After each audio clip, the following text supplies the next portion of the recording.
Hey, good morning, Eastern Oregon, and welcome to this April 2nd version of AM Live on EOA, your connection to Eastern Oregon. And sorry, I had an echo in my ear and lost total track of my concentration. Anyhow, we're on the EOA network, and we're glad that you're here with us today. And here in just a little bit, Superintendent from LeGrand School District, George Mendoza, is going to be with us. That's usually me that, like, I get distracted, like squirrel or something. Well, you know how it is. I can ignore almost anything in my ear except echo. Your own voice. Oh, yeah. Yeah. Especially if it's echoing. It's the worst. Yeah. I remember when Johnny and I were doing the Johnny Ballgame show, there was like 2 shows before we could figure it out. So for 6 hours, I had that in my ear, and I was just done by the end of that. Yeah, no, it's just bonkers. Exciting basketball games on last night, NCAA women's. It had to have been the most viewed night ever in women's college basketball. You had Iowa, which Caitlin Clark is she's remarkable. They took on LSU, which is a rematch of the Final Four last year, and 2 of the best players in the country.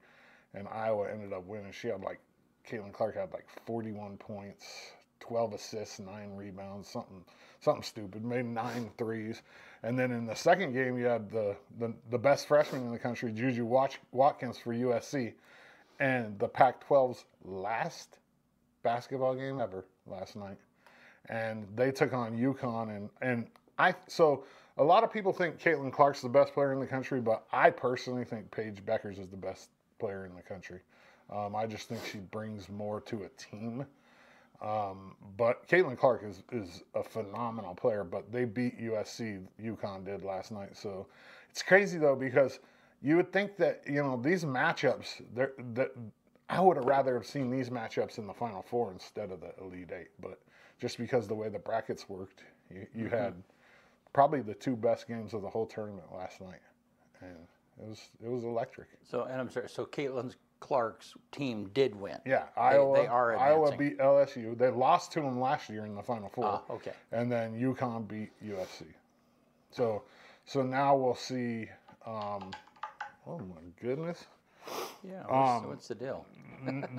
Both those teams in the Final Four, and it's the first time ever that on the men's and women's side, that 2 teams had both men's and women's in the Final Four. Yeah. South Carolina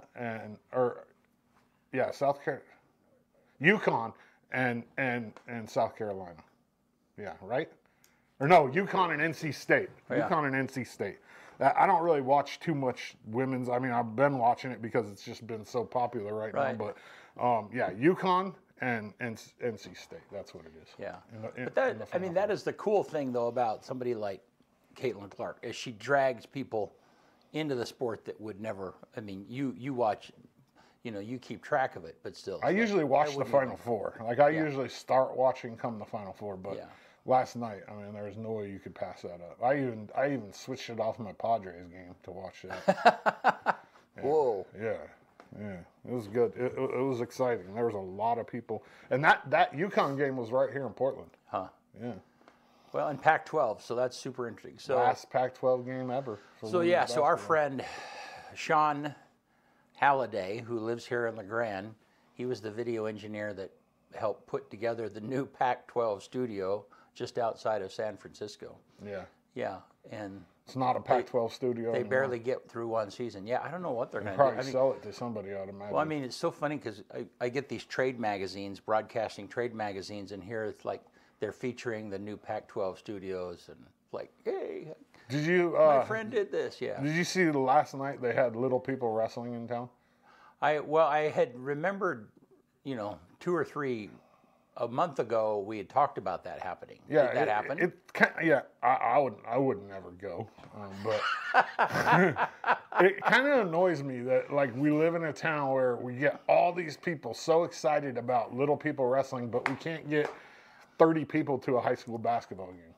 Yeah. You know what? Well, I'm exaggerating saying 30, but Right. you know what I mean? Right. We can't fill up the stands at a high school basketball game, but we're going to sell out and pack the Union County Fairgrounds to go watch a bunch of little people wrestle. Yeah. I don't get it.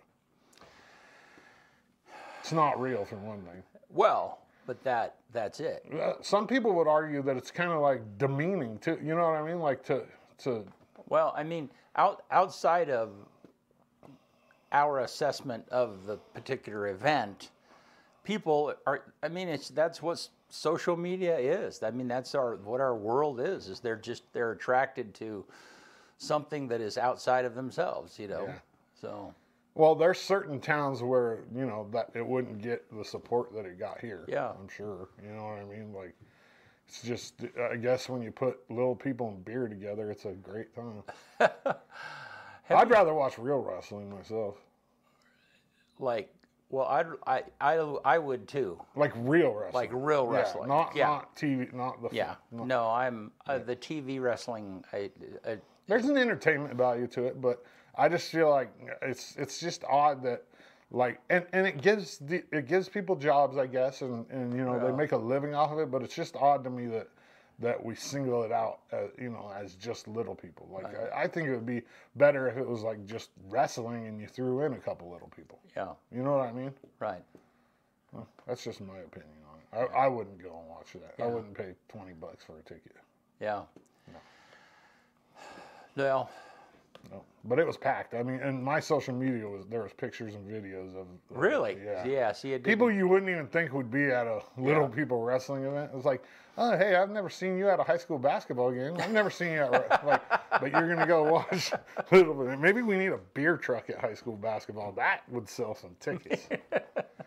Yeah. Completely inappropriate, but it would sell. Yeah, some we'll tickets. have to ask George about that here in a minute. Yeah, no, that's a hard no. They barely even have it at EOU. Yeah. I mean, like there's a lot of it's not even appropriate for high school. No. What do you want to do, sports? Let's do it. All right.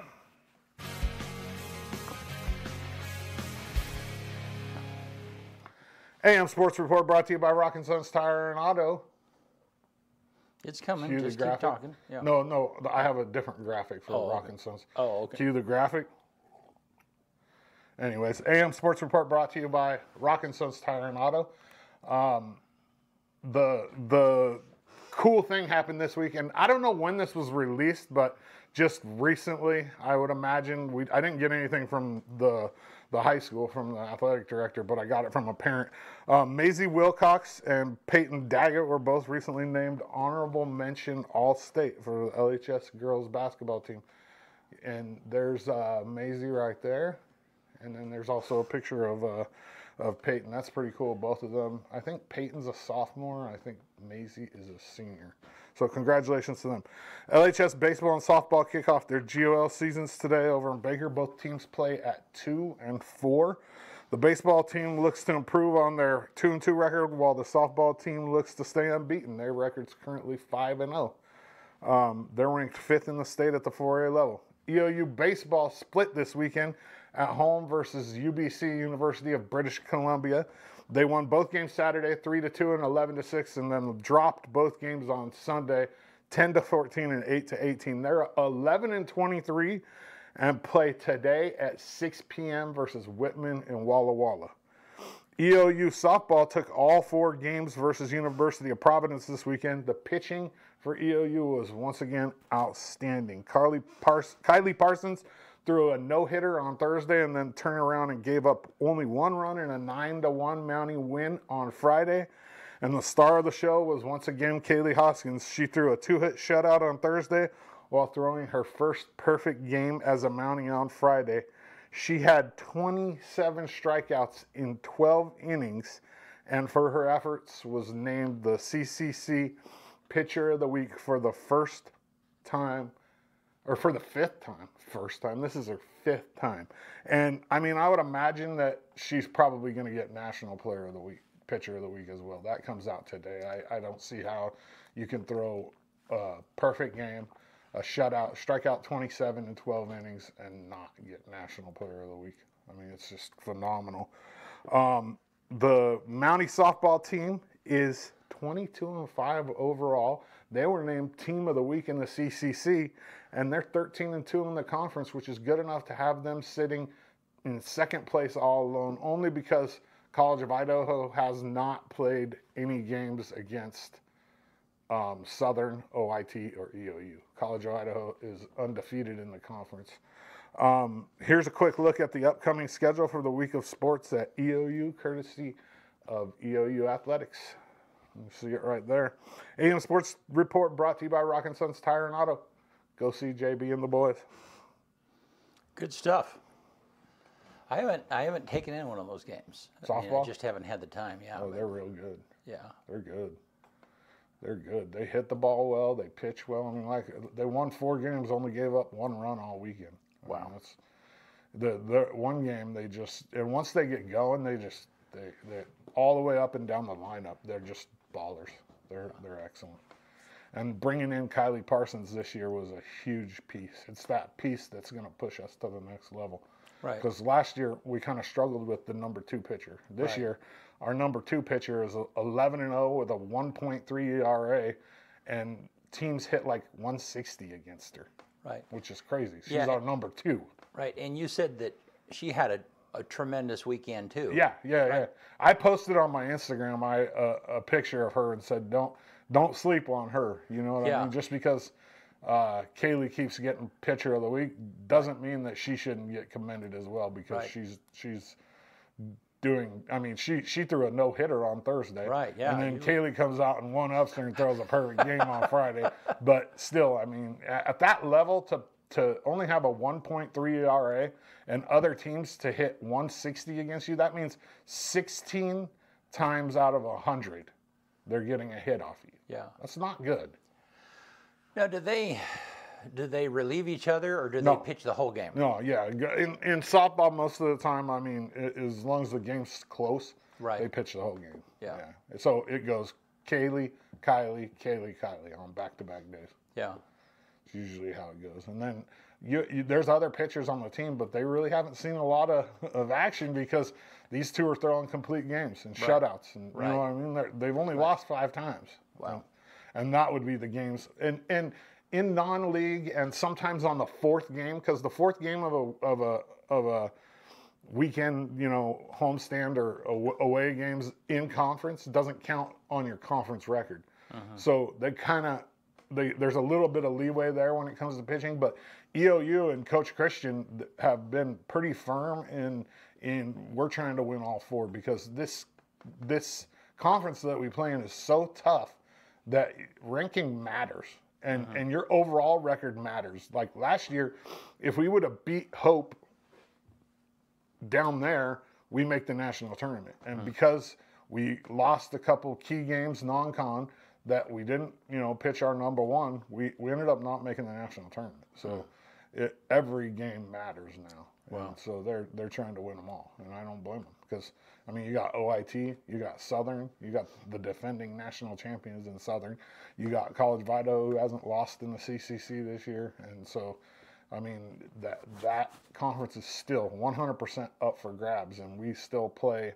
We already played OIT, but we play College of Idaho at home this coming weekend, which is huge, and then we finish the season on the road at Southern. So it's a tough conference. Wow. All righty. Well, hey, let's look outside, and it's pretty out there today. Sun shining. I can get with that. And the weather. Give us the weather graphic. Supposed to be up to 73 today. That's crazy. And then it is, and then look. Why just today? And then it's going to get colder. Yeah, the rest. Yeah, 46, 45. Rain, snow, yeah. It's dang near 30-degree difference. In, our wet, man. This place, I tell you. Yeah, we'll take we need the moisture though. So, but yeah, this sunshine kind of spoils us. Yeah, so it's normal this time of year, right? They just want to tease us about 5 times. Yeah, that's right. All righty. Well, hey, here in just a minute, we will have LeGrand Superintendent George Mendoza with us as soon as we get back. Eastern Oregon is full of interesting people with interesting minds and interesting things to say. Here at EO Live, we're committed to connecting you to these intriguing people with EO Talks. We let our special guests share their ideas and life experiences with deep, open, engaging, and inquisitive conversations. You'll also be informed in depth on some of the most recent and relevant events, issues, and more. EO Talks on EO Live, your connection to Eastern Oregon, now on Roku.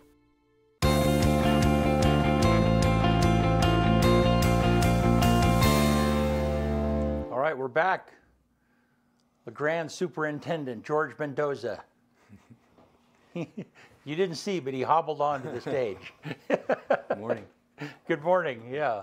Hi, Dante. You had, Good morning. you had knee surgery, and that's inconveniencing your life a little. Yeah, it something I'm not used to, but Yeah. Yeah, you get where you got to go and still do what you got to do.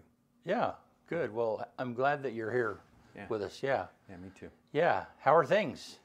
Things are well. You know, from a personal standpoint, I'm always happy with, my family and my kids and my wife and all of that, and work's going well. We're having a really good year for our school district.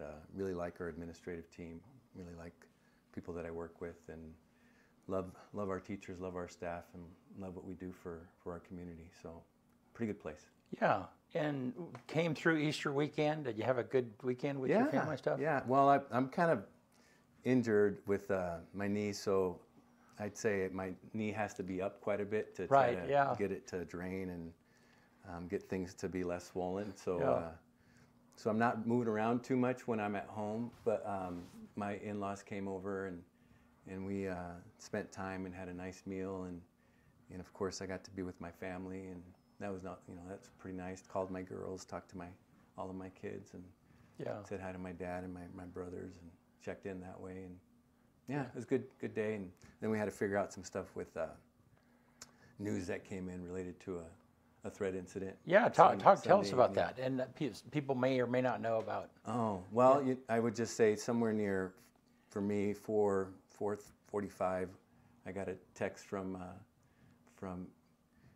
our vice principal, Eric Freeman, at the high school. Morning or night? At night. Okay, gotcha. So he said he just got information from a staff member that a parent had alleged something, and then a threat, or a child potentially bringing a weapon to school, a handgun. And for us, right away, it's like, well, we're not going to make sure any kid comes to school with a handgun. So we're going to be proactive and start dealing with it now, and go to the house and work with the police, work with the sheriff department, fact find, talk to all the witnesses or all the people that are making any kinds of allegations, talk to the student, talk to their family, do all the things, get all the data, all the information, and make some decisions well before, determine if we have to do threat assessments, all the things that we need to do to deal with the situation. And what we found out during all of that time, which was in a 3-hour gap, was it wasn't substantiated by doing all the interviews. It was just allegations, or it was just secondhand information, hearsay, speculation, rumor, and then you have to get to like what is true. But there had been enough talk among parents or among people that we felt like it was time to make sure that we put out a press release indicating some of the facts and some of the information, and that make sure that students know that kids are safe to be at school, and that we're working hand in hand with the authorities to make sure that we create a safe environment, and then we're doing all that we can to support people along the way. Well, and I saw the press release, and I guess, and I was busy then too doing family stuff when that came in, but was that it had happened, or it was going to, that the student was going to? It was an allegation that it had happened prior to spring break, and that it was going to happen again after spring break. Okay. And so for us, we just you had to deal with it. Yeah. There's no not dealing with it. There's only getting to the truth and getting to the facts, and then collecting the data and the evidence, and then making a decision pretty fast. Right. And the conclusion is that it was mostly speculation. Yeah, it was, the allegations were unsubstantiated. And, and when you get to do interviews, you wind up like you're talking to a source, or you're talking to a second-hand or a third-hand person, and you're determining, I'll just call it facts and evidence, and getting to truth, and and then access and opportunity and talking to people of, do they even have a gun? Do they have this? Do they have all Right, these other right, things? yeah. And, yeah. Yeah, no, and that's a super loaded. That's a question. I mean, that's a topic right now. It's like, man, I mean, I Yeah. can't imagine dealing with. Yeah. I mean, that just turns things on their head right now. Yeah. And and I'd say another thing that we do is, we look at our emergency operations, our action plans, our emergency operation procedures. We get on the same page. We look at our policies. We look at rules that we need to follow. We work with, Cody Bowen. We work with Justin Hernandez. We work with Gary Bell, Chief Bell. We put together kind of a plan of action of what we're going to do. Then we rally again 2 hours later, 2.5 hours later, to review all the data, all the facts, information, and then put together what we're going to do in terms of action. So there's a lot of work that people do to coordinate and to make really good decisions. Yeah. Well, good. Yeah. How are other things going? Yeah. Just again, we're in budget season, so Okay. Always figuring out our finances for our school district. We really start, I'd say, in November, December. I start to really think about the next year. school year Yeah. and how we're doing financially and what we need to do with staff and how much money is coming in, how much money is going out, where do we shrink, where do we go, how do I make sure that we're moving forward, strategic plan, all of our goals and priorities, how are we taking care of staff, how are we taking care of students, how are we basically moving the work forward with whatever resources we have, so that by March I make decisions on if we're keeping staff or reducing staff or we're hiring more staff, and what things are we going to to do to make sure that we have our best future. So budget season happens that way, and that leads to personnel. Got to look at enrollment, got to look at state school fund, our outside resources, look at the whole big picture, and then make, I'll just say, significant decisions February and March, and then go forward and finish the year and be ready for the next school year too with what you have. So there's a lot of things that happen. Now, I would imagine that COVID funding, Yeah. which kind of helped, Yes. is now being reduced?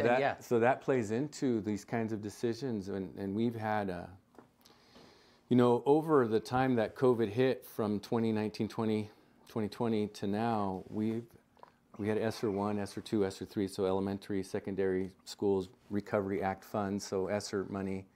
We've had about almost $8 million in ESSER dollars over that time period, and that allows you to keep staff, that allows you to keep programs, allowed you to keep services.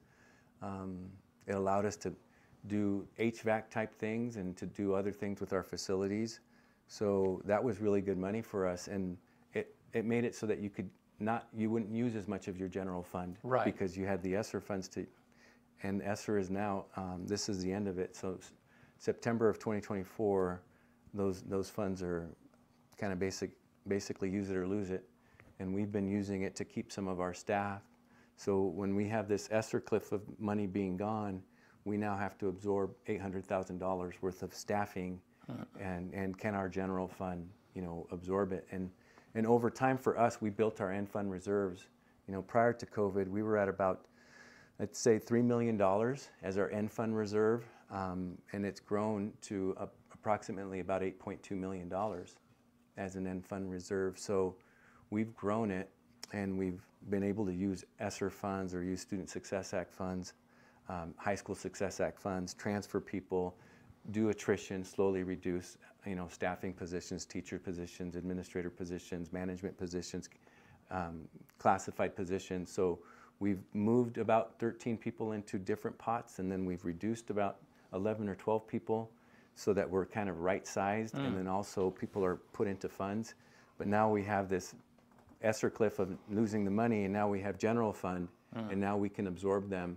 But the reality is, I sometimes tell people we're getting enough state school fund where we can absorb the $800,000, and then we can even absorb our roll-up costs, so our step and column increases, our cost of living increases that we've agreed to, our benefit increases. But now when you get into negotiations again with your teachers, which is what we're doing right now, then you have to now that's an additional expense. So here's $800,000 in ESSER funds that you're absorbing. Here's $750,000 in roll-up costs. that you're absorbing, and so that's 1.5 million that you're taking in new money, Right. and you have an end fund unspent reserve that's like 1.2 million that you have that you continue to use as unspent money. Well, now you've just used it all, plus to the to the negative or upside down 300,000. Yeah. And now I got to negotiate with teachers in good faith and take care of them, Right. which I want to do, because when you take care of them, they take care of everybody else too. They take care of our kids, and they take care of all of us. So giving them, finding up to 700,000 to give them makes you have to figure out, like, well, how do I reduce $1 million somewhere? How do Right. I, what do we do? And then you make decisions on, high cost capital projects, 5-year maintenance, maybe a reduction there, reducing staff, reducing other things. So that's what you do, and you kind of figure all these things out. Wow. Yeah. Yeah. Yeah, it's fun though too. Part of it for me is it's hard, it's challenging, but it's to solve problems for me is it's motivating at times. Yeah. Yeah. Now, when you're, I mean, you've got a team. Yeah. You and I have spent a lot of time Yeah. together talking Yeah. about stuff. Yeah. And I mean, outside of these interviews, and I mean, and I know that I've seen you operate. You kind of have a general concept. Mm-hmm. This is kind of, where you want it to be at the end. Mm-hmm. But you're taking in opinions from other Yeah. people on how to get there, Yeah. Is that when you're talking about budgets and you're talking about this stuff, I mean, is that part of, are you pulling your team together yeah. and you're working on those things? Yeah, Is that definitely cabinet level. The business director, Michelle Glover, she's to me my most trusted source of information when it comes to money Right. in our school district. So she has to be in every conversation and every meeting with, and then I have Scott, and Scott runs a lot of our title programs, our Student Success Act, high school, a lot of our funding sources. He gets to, he manages those funds, and he does that. So I have Scott and Michelle, and then we'll have, our special ed director. So we have Erica Pinkerton, and then I have our payroll people sometimes. I'll have our HR personnel assistants with me sometimes. We'll look at everything. I'll look at our staffing. I'll look at our enrollment. I'll look at our funding. We'll talk about what we're trying to do with negotiations. We'll look at all the things that we're trying to accomplish with priorities, whether it's Wildcat Center, whether it's Tiger House, whether it's programs and services that we just started, whether it's people telling me I need more staff for this. We have a lot of needs right here with special education we need to add, or reinforce resources here, add staff here. I do all those types of things, but I have folks in meetings, and I'm just watching and listening and learning and writing down, and really, my job, I tell people, is to take care of everyone. Like, I need to take care of our kids, I need to take care of our staff, I need to take care of our families, I need to take care of, basically our coaches, and I need to make everything happen that needs to happen, and if I need to reduce, I reduce, or if I need to say no, I say no. But the reality is, my job is to help everyone and to support everyone as best that I can. And so I collect all the information, and I nudge and I influence where I want us to go. Like Scott, what's your opinion here? Michelle, what's your opinion here? Cody, what are you thinking here? I wind up doing a lot of those, like, tell me. And I usually know where I want to be, but I also want to hear what they say, so that if it influences me to go this way a little bit more, or this way a little bit more, or just be planted, yeah. That's what happens. And then I share it with our admin team, and I tell them, what do you think? Pick it apart. Tell me this. Tell me that. Where am I wrong? Where are we going in the right direction? Get their feedback. Usually talk to a union leader, our union presidents. Get their feedback. Get their perspective. And then I also talk to my board and make sure that they're aware. And then I get their perspective. And then I have to lead. So I tell people, this is where we're at. This is where we're going. And need you to understand. And so Yeah. It's not that I don't listen or get feedback. It's that I do almost the opposite. I get a lot of feedback, do a lot of listening, do a lot of collaborating, look at the numbers over and over again, and then push towards what is our goals, what is our mission, what is our priorities, what is our strategic plan.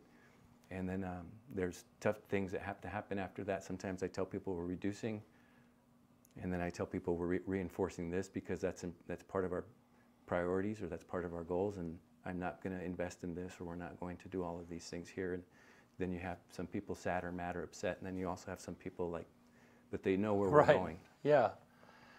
Yeah. Yeah. when I go through those processes with a team or with people, one of the things that drives me crazy is if we get 6 months down the road and somebody wants to remake the decision we already made. Yeah. Does that bug you? You know, like yeah, I mean, I'd say so, but I usually tell people, like, we arrived here, like, this is where we're going. Right. The train's going this way, and I will look back. You know, I will, like, are Right, yeah, we you check right? and Are make we sure that wrong? Are everything- we- yeah, I mean, there's yeah. a little monitoring, and also, you Yeah. know, and did that work out? Is it not working out? And I'll listen too, but the reality is, if we made agreements, or if we prioritized, then that's that. And most people know that about me. Like, Yeah. I kind of hold the standard and say this is where we're at. And then if I really, again, if we're wrong, if we're going in the wrong direction, or if we thought what we thought was right, but it really needed to get tweaked, I'll watch and I'll monitor and adjust. But no, I think most people, know how collaborative I am too. So they want to make sure that I'm aware of something. And I don't really like surprises. They don't really like surprises either. So if people do change things, it's like, you know, that's not okay too. We wind up having those types of conversations. Are you able to untangle when you're at home? I mean, for me, I'm like, not ever hard. I mean, you know, even if I'm watching TV or I've always got a note somewhere. I'm always something. Yeah. No, I think we get wired. I don't know. Like, I don't know how Dodzy does it too. Like, I'm on. I'm on a lot, and my brain is processing. I definitely, like, my work-life balance for me is I don't know if there's such thing exactly. Like, I go to meetings, I go to schools, I see our kids play sports, and I support our coaches, and I talk to our parents, and I just do what I got to do, and then I get home. I love my kids, I love my wife, I spend time with them, I watch some TV, I read some things, and then I repeat, and that's my work-life balance. I can golf when I can golf. I don't think about it as like, I'm getting really burnt out. I think more like, what do I got to do? How am I going to do it?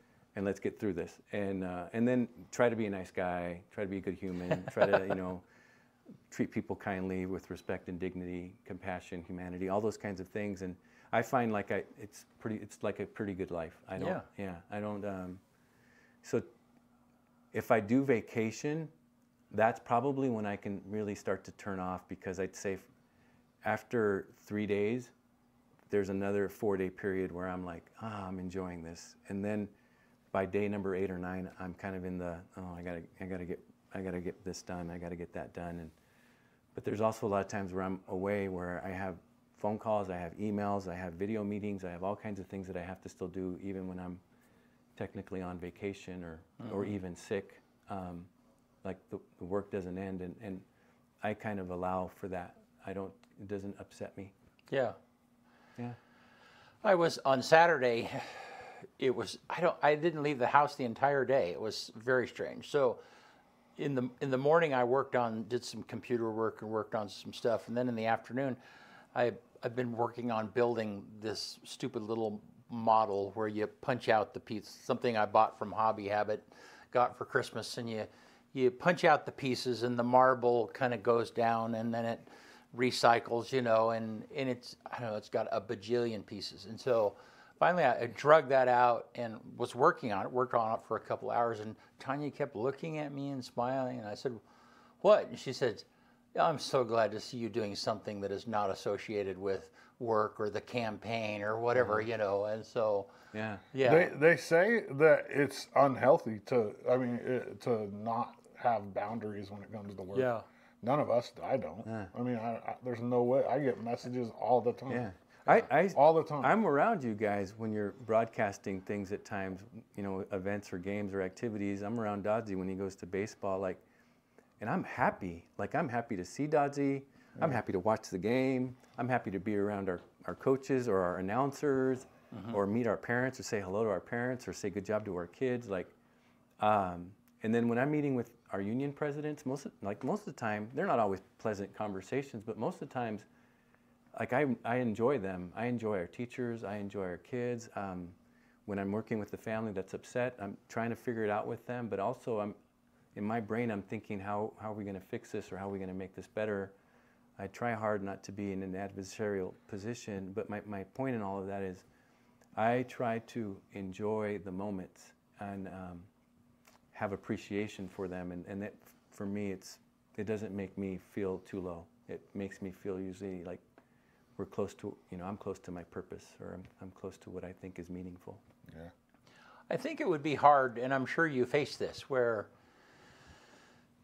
I think we have an amazing hospital. I'm working on this commissioner thing, and economic development is just a huge part of that, and I'm a big proponent of supporting EOU and supporting the hospital. That's the very first part of buying local, is doing that, you know. And you and I had our knees operated on by the same surgeon, and let's see, but where was I going with this? But there are times that people will be convinced. They'll be convinced the school, it's right, or I can't get good medical care here, and so then they kind of sweep in. How many employees? Over 200, right? Work for the school district, or close to 300. Yeah. And then when you get substitutes and coaches, and so, and they'll just sweep in everybody with their particular experiences. Is that frustrating? How do you bring some back from the brink? Talking about upset parents? Or they're just like, so they'll have a negative experience, and they'll just kind of sweep in everybody into that process. I don't, first of all, I try hard just to listen and be nice and be respectful and courteous, and then, what's our policy, what's our process, what kind of outcome are people looking for, and then really let people know that I'm going to listen and try to figure it out with them. But the reality is, I also do tell people, you got to, if it's a problem with, a parent had a problem with the teacher, they got to first meet and they got to talk. And if that didn't work out, then it's the principal and the teacher talking. Or if it's the coach and the parent talking, or the coach and the athletic director talking, and then it's the principal. And then they can get to me, and then they can eventually get to our school board. But usurping those types of processes also makes it seem like the superintendent micromanages everything, and doesn't really follow our policies. So I wind up doing that. I think there are times, I'm going to just say there are times that no matter what I say or I do, there are people that I'd say are still frustrated and aren't pleased, and that happens too. But I also think that 80, maybe even to 90% of the time, we do figure it out, and we do correct situations, and then we do improve it for the future, and things that took place that were errors don't get repeated. That happens. That is a resolution or an outcome. But I would say, to your point, kind of to the hospital and why we go to a place sometimes, like I'm a very loyal person. I'll just say it that way. If I'm living here and I'm working here and I'm trying to do what I'm supposed to do to make things better for people here, then I'm doing my best to do that everywhere. Right. So take care of the hospital, take care of our businesses, take care of our friends and families here. And I think in that way, because when people do complain about oh, this sucks, or this isn't good, or this is bad, I almost always, it's like, well, what's your part in it? Like, if you want it to be better, guess what? You should be there to help to make it better, because this is easy. Right. But the working part is hard. And I'm more that person that, I don't like condemning critical just to be condemning critical. I like condemning critical, but then give me your solutions. Right. And then give me your support, and then let's make it better. Right. So I know I interact that way. And, I can't tell you it's perfect, right? But I would say it resonates a lot of times, and people do kind of move forward and let us kind of work with them on the issue and try to improve it. But I will just say, people listen to each other. It's a small town, and they talk. And sometimes what others say they believe, but the reality is, I'm usually like, well, I have to investigate, I have to fact find, I have to follow due process, I have to collect artifacts and evidence, I have to collect dates and times, I have to actually interview people, and I get to see that picture too. And then somewhere in all of that, I have to make the best decision possible. by following all those rules, which is different than just second-hand or third-hand information. Yeah, that's me to a T too. Like I can't, like somebody can tell me something, but until I like see it, investigate it, ask questions, I'm not bought into it 100%. And that's just how I. Well, and I had like Dodgy could tell me something, but then if I'm trying to figure out with you, Brent, like in the end I have to talk to you too and hear what you have to say. Right. And somewhere in all of that I have to like, well, what is right, what is wrong, Right. where are we Yeah. at? And then it's like, that's to me how it has to be. If I was like blindly, well, Dodgy said it, so it must be true. Well, Yeah. well, and that is the case. That is the case when a parent complains about something that happened in the class, you know, and they weren't there, so they're hearing it from their kid. Their kid may or may not have heard it correctly, you know, and so everything is compounded by a lack of communication. Yeah, you know, and I would imagine there are some times that, you know, just the clarifying of what actually happened or what actually was said was like dissolves the problem, or at least it condenses it down to like, all right, now we have something to talk about. Yeah. So Yeah.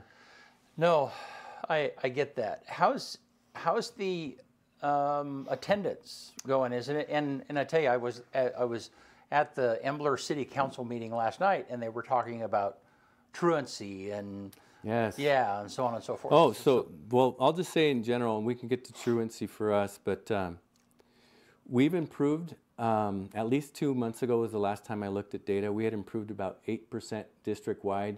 Some of our schools had improved 13% at their buildings. Some as low as 6 or 5, but in general, somewhere near 8% increase in non-chronic absenteeism. So when we have non-regular attenders or chronic absenteeism that's missing more than 10% of school, we had improved that by about 8% district-wide. awesome. So we were like at 69% as a district last year, and so we should be somewhere near 78, 77%. Still, you know, the reality is COVID did something, I think, where, you know, we told people to stay home if their kid had, you know, COVID or had sniffles or had anything. And then also I think people started to like probably not value in-person education as much, or not value showing up as much. And Yeah, you know, there's just, you know, society type what changes. kid doesn't not want to? I mean, we've talked about that. You know, it's like, yeah.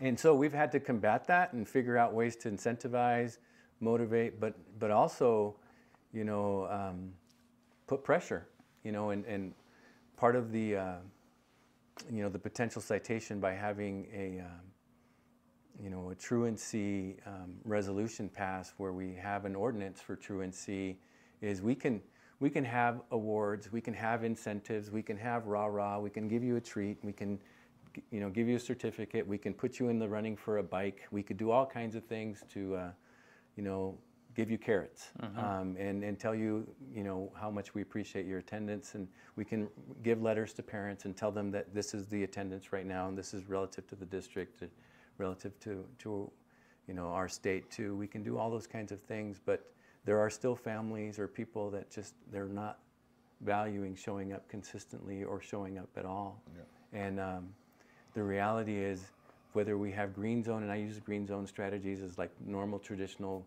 classroom strategies that work to get, you know, connect and build relationships and routines and help kids come. Then yellow zone, hey, let's meet with your family, let's talk about this, I'm gonna give you a lunch detention, or I'm gonna, you know, what can we do? Let's put you on a plan, let's do these types of things. And then red zone is really giving them truancy letters and truancy notices, and then meeting with the family, and then having more accountability, and then more, I'll just say, a planned login structure. And then even if that red zone doesn't hit there, then the last red zone now is go ahead and talk to the judge. And he can give you the fine or not. You know, in my time here, you know, even prior to the law going away, we would give citations, but if families implemented our plan, we never imposed the fine. Right. And I think too, the judges probably aren't going to impose a fine. Maybe they will. It's up to $500. But the reality is, people just really want kids to go to school regularly so that they can learn, so that they can graduate, so that they can move forward with their life. And And that's kind of the highest of our red zone strategies that we want to have. And we went about doing that collectively, all the county superintendents, and then working with Kelsey McDaniel and working with the Sheriff Department for us to create an ordinance. And then now we have to work with city councils to pass a resolution so that we can implement this ordinance city-wide and county-wide. Yeah. I think next year the number is going to continue to climb, just for the simple fact that this is the last year of COVID kids, because these kids that are seniors right now were freshmen. You know, at least at the high school was. They were freshmen when they missed their freshman year. So the kids that are going to be seniors next year never had COVID in high school. You know what I mean? So I think the numbers, at least high school wise, are going to go up next year. I hope so. I do think in general, there were some things that happened with humanity. You know, when you're on a screen a lot, the way kids pay attention is different than this here. Totally. And when they're used to that. So that we got to keep figuring out focus and engagement. Right. And making sure that they're motivated and inspired. I think there's back to purpose and meaning. There's a little bit of lost purpose and meaning at times now that's creating, whether it's anxiety or depression or other things. And we got to keep figuring out how to engage and help people find purpose and meaning, and then learn and grow through relationships as well. And we're always trying to figure out that formula, but it does mean showing up. Right. And it does mean all these good habits of like doing your work, turning in your assignment, paying attention, focusing for a little bit, being respectful, having routines, having like good relationships. All these things are part of like what makes a healthy society. Right. And we're trying to figure out how to make sure it happens. I think one of the complications of school, I mean, is that of a school or of education, public education, is that you have some parents that are super involved and they're on their kids.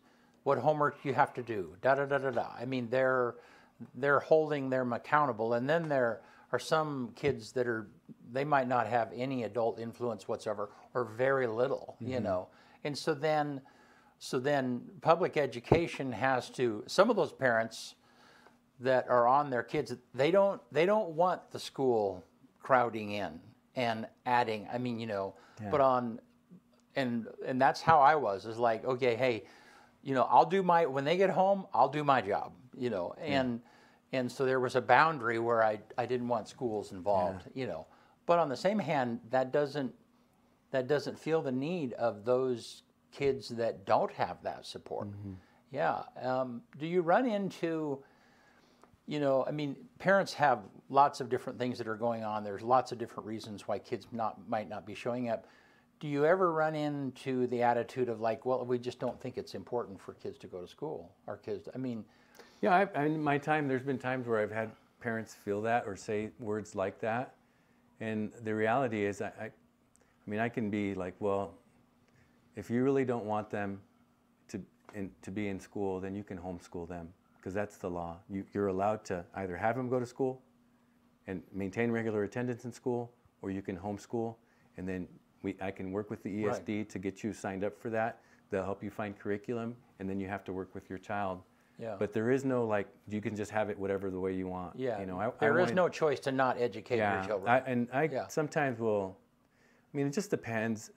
There are times where I can be a little ornery in the sense of like, you know, this isn't Brent Clapp Middle School where Brent Clapp gets to do whatever Brent Clapp wants. Right. This is LeGrand Middle School where we have to follow rules and policies, and our job is to learn and grow and attend. Like, so you got to get there. And if you don't want to get there, there's other choices, and you can choose those other choices. But if you're going to be with us, this is how we operate. Right. And I get to that point with people.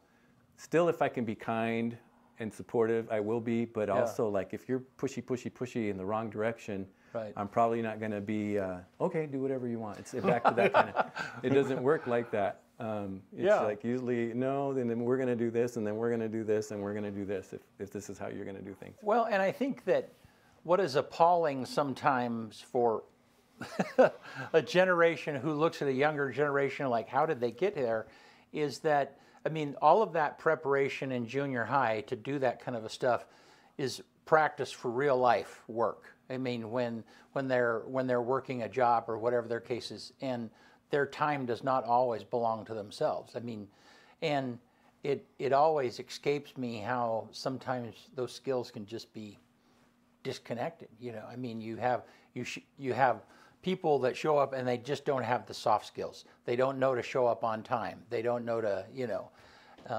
and so I mean, thank you for doing that, preparing. Yeah. Yeah. No, it's I'd say you're welcome, but we want kids to have great habits. Yeah. And skills and be able to communicate effectively and to be accountable and responsible. Yeah. And schools kind of expect that, and that is probably part of growing up and part of being a high functioning member of society. Well, and that is sports serves that. I mean, it teaches that super well because, I mean, if you don't show up at practice, if you don't, I mean, there are consequences, not only from the coach, but from the team. I mean, they give you crap. You know. Yeah. Yeah. For I sure. mean, and that team aspect of athletics is like invaluable in growing up, figuring things out, you know, and yeah. I love it. You're right. I mean, I wouldn't be here without sports. Yeah. And people that mentored me or held me accountable. But the experiences, the memories, the relationship, the work ethic, Yeah. the communication, collaboration, you know, going towards a common goal, all of that kind of stuff. For me, sports gave me that. And I would say school is like that too, though. Mm-hmm. You know what I mean? Showing up on time for class, you know, like your interactions with people in class, group projects, whether it be turning your homework in on time. It's very relatable to you know what I mean? Yeah.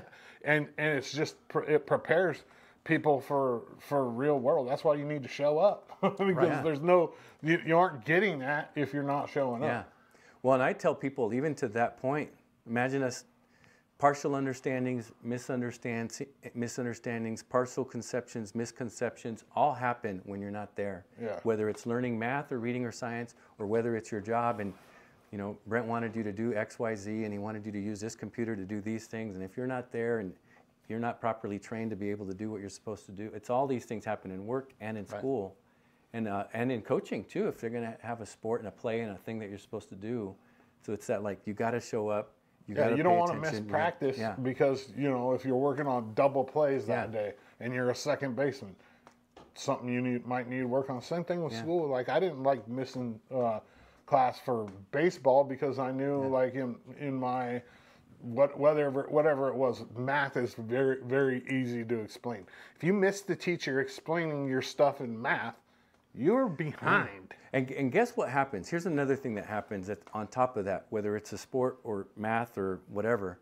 When 3 or 4 people don't show up, or 5 or 6, now you're slowing down the whole class. The entire now class. Everybody's kind of like, well, We went all over these that other last week. and these 8 people are here, so the teacher's going to have Right. to reteach over here, Right. and they're going to have to do this. Same thing in a sport, same thing in this. When not enough people are there, it makes it like, we can't cover that right now. We can't Right. do that. So now, whatever we wanted to do, we're a week behind. Right. So it's these kinds of things too that happen when it's more of just one person. Right. Yeah. One of the things we were talking about, medicine and the hospital and the school.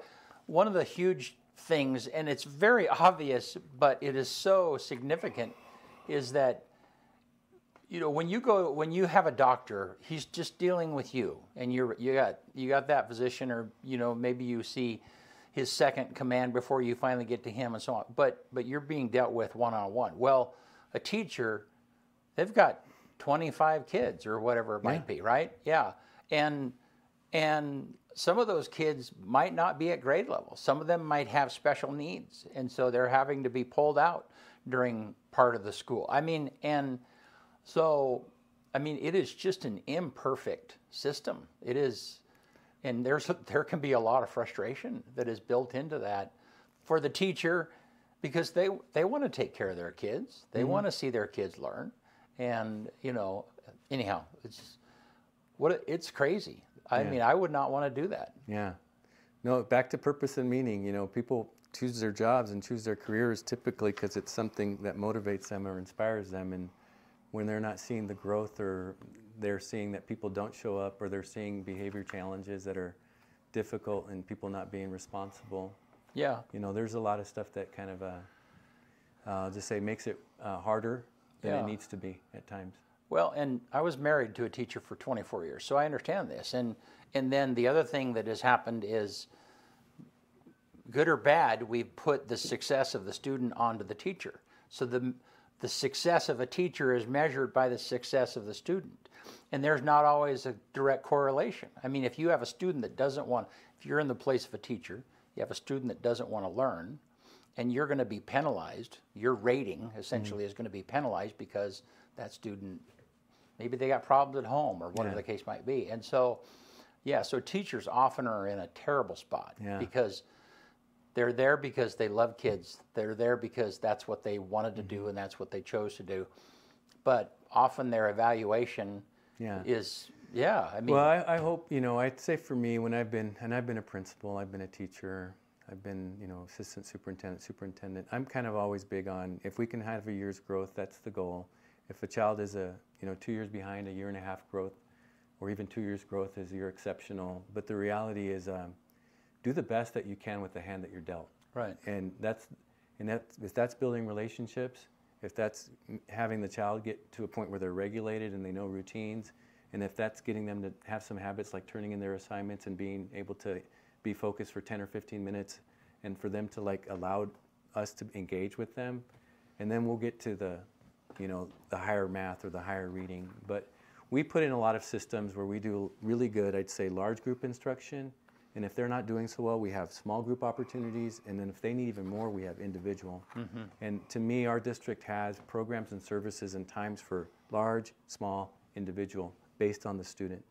And all of it having relationships or making connection, creating that sense of belonging along the way. So, and I don't, of course we want our kids to do, we want our staff to do well, we want our kids to do well, and learning is the thing. We're always looking at growth. Did they grow in reading? Did they grow in math? Are they passing state assessments? And then we celebrate it, but there isn't like deep, you're in trouble, know. And, if they're not showing growth or whatever, we might say, what's getting in the way? What's happening? Let's try to figure that out. And then what kind of strategies can we do to improve that? Yeah. So before we quit, give us an update on the Wildcat Center, how it's going. It's going really well. Maybe if you want to check it out sometime, I'd probably say come and take a tour if you want. Yeah.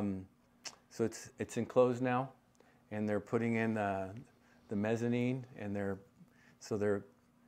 putting in the classrooms. So work is starting to happen that way. We've figured out what we want with flooring. So in the 3 gyms and the color scheme of what will look like in the gym area. We've purchased and ordered furniture. Like there's a lot of things all the moving parts are taking place. In about a month, we'll have an auction of things taking place with the annex to get rid of stuff. And then, in early June, it'll be taken down. We are figuring out how to create the hallway connection into the Wildcat Center or towards the Wildcat Center so that we've made it a better flow from the current building, the middle school, coming out to the Wildcat Center. There's a lot of things going on, and we're really happy. I'm really pleased with Mike Becker, Jared Teeter. Good. A lot of folks doing the right things, I'd say. Awesome. Yeah. And what are they going to be? Traditional wood floors? What are they? No, perfect world. Wood floor is like the best competitive floor. It's expensive though. Yeah, it was.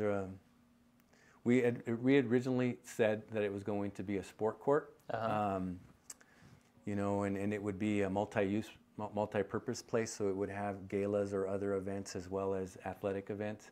And so a sport court allows for that to take place better. So is that like commercial carpet?